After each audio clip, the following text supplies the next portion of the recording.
Hey cats, it's your midsole man EDDBUD here. Today I'm talking the worst shoes I've reviewed in 2025. There's one or two on this list that are really going to shock you. I'm saying worst, perhaps these are like the ones that just haven't worked out that well for me. Could be the fit, could be the midsole, there might just be better options available. Let's get into it.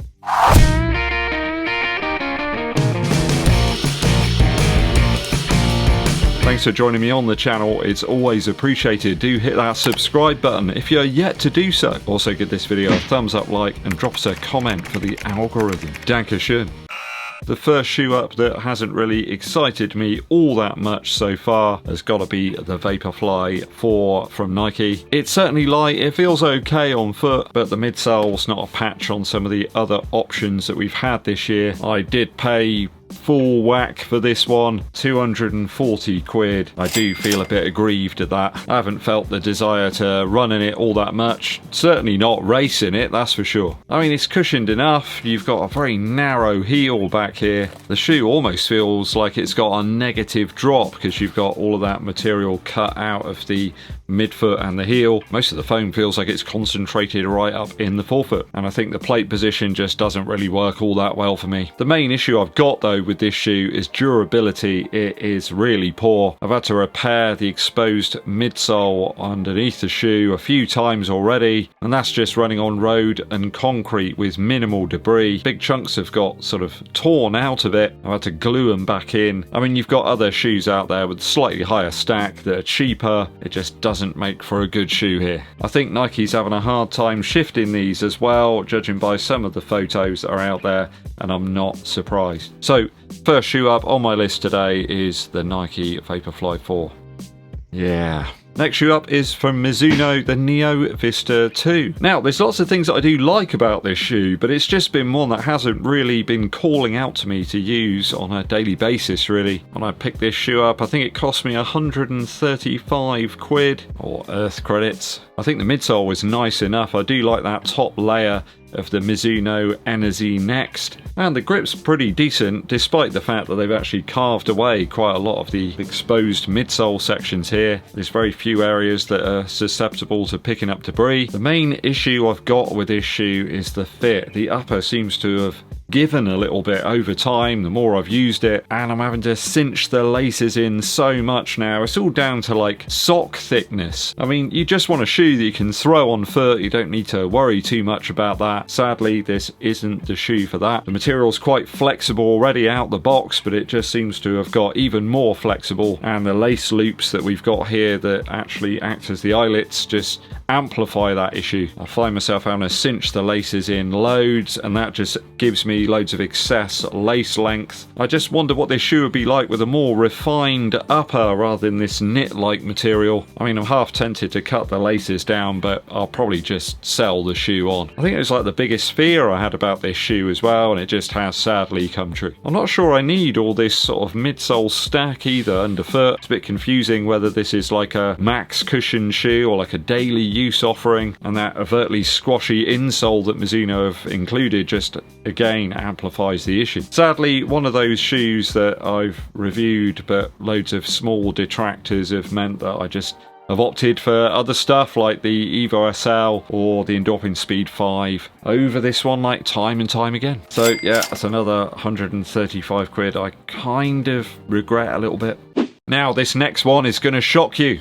The Adios Pro 4 flagship model here. I took it to 100 miles, but I can't say that I've ever wanted to go back. It's just kind of lost the magic a little bit. The foam was great out the box, it returns to form really quickly. Now it's just really compressive, a bit like a sponge. Now I've received countless emails about this shoe from viewers, comments on the channel in regards to the clicking sound they've got at the front of the shoe. Looks like loads of people are getting broken energy rods in this one, and a couple of other YouTubers have suggested that they've had similar communications. I mean, I've got to 100 miles and I've not had any issues here, but a lot of people are hitting 100 kilometers and they're getting those broken rods. I mean, is that a defect? Is that why Adidas have reduced this shoe a little bit here and there? It's often available for about £170 here in the UK, and it looks like they're doing sort of no quibble exchanges on the shoe. They're just sending you brand new pairs. I mean, that's not great business despite it being good customer service. Mine are fine. I just think it's down a little bit to the very soft mushy midsole now. Nobody can tell me that this stuff is the same as what we've got in the Takumi Sen 11 or that Adios 9 as well. It measures pretty much short A20 all the way round in every section of the midsole. It's very soft. I mean, the only other Adizero shoe that's got any foam in it at all, which is similar, is the Boston 13. The Fast R3 and the Meta Speed updates have come along and they've kind of pushed this one even further back. They're just a bit more fun and seem to be a lot more durable as well. So a shoe that burnt out very quickly, the Adios Pro 4.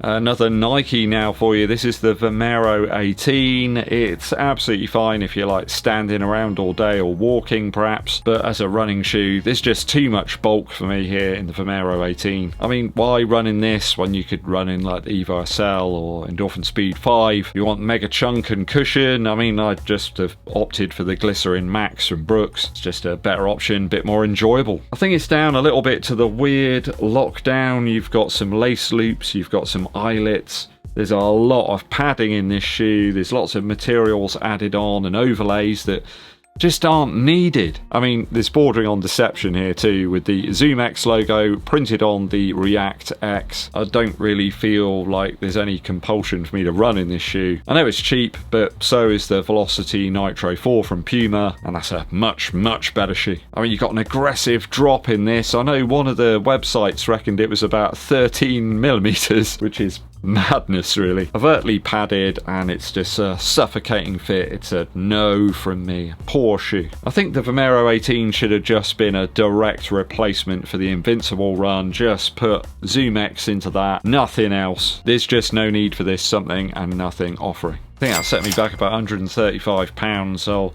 tot all these up at the end for you just to make myself even more upset. Last on my list today, it's a sad one as well, as the Prime X3 from Adidas. I paid 225 quid for these. It's been a real disappointment. They've chosen to continue to take this shoe in a direction that I feel is further away from the excellent initial version. The lace loops on the upper are just a bit of a token gesture really towards lockdown. They don't really do much to improve the fit whatsoever. The upper's still quite baggy and roomy up front, and it's not all that comfortable across the top of the foot here. The firmer midsole materials as well just steer this one away from, you know, the fun feel I had in the first version to the more stabilised ride that we had in the second one. And the energy rods just feel completely absent really. You've got a carbon plate that sort of sits just below the foot, and that's all you really feel in this one. It's quite controlling, makes you want to run in a very specific way. It just feels like tech for tech's sake. Adidas just throwing the kitchen sink of all their different technologies at this one and hoping that something sticks. You've got the strung upper, you've got the plates, you've got rods, you've got different foams, although in fairness they're practically all the same formula here. They're certainly firmer than the stuff you got in that Adios Pro 4. So a big price and a big disappointment really. As someone who loved the Prime X Strung, I just wish they'd go back to that. So £225. I think that brings us to a grand total of 955 Earth credits on these 5 alone. I appreciate these might be some of your favourite shoes, and if that's the case, I'm really glad that they're working for you, but they're just not really working all that well for me. You pays your money and you takes your chance. So that's all my misfires and regrets so far this year. Let me know the shoes that haven't been working for you down in the comments. Quick musical interlude for you. I've been listening to the fantastic Elliott Smith by Elliott Smith. This was his second solo album. I've become quite obsessed with the sound of it actually. I've been doing a lot of research into how he recorded it. Sounds like he was using a 8-track reel-to-reel tape. Very sparing number of microphones as well. It's almost like he had the tracks already there in his mind and he just wanted to get them down quite quickly. And by all accounts he had incredible skill to be able to duplicate the vocal parts almost exactly every single time, so he gets this great double tracking effect. Some great tunes on here. I mean, it is a introspective sort of album, handling some quite difficult subject matters, in fact, but as sort of singer-songwriter albums go, you know, this is much more interesting to listen to than something by James Blunt. Go and check it out, Elliott Smith by Elliott Smith. As always, I appreciate you tuning in, people. Hit that subscribe button if you've not done so already, and give this video a thumbs up like. Make sure you drop us a comment as well, telling me about your shoe regrets. My name's EDDBUD, and I'll be seeing you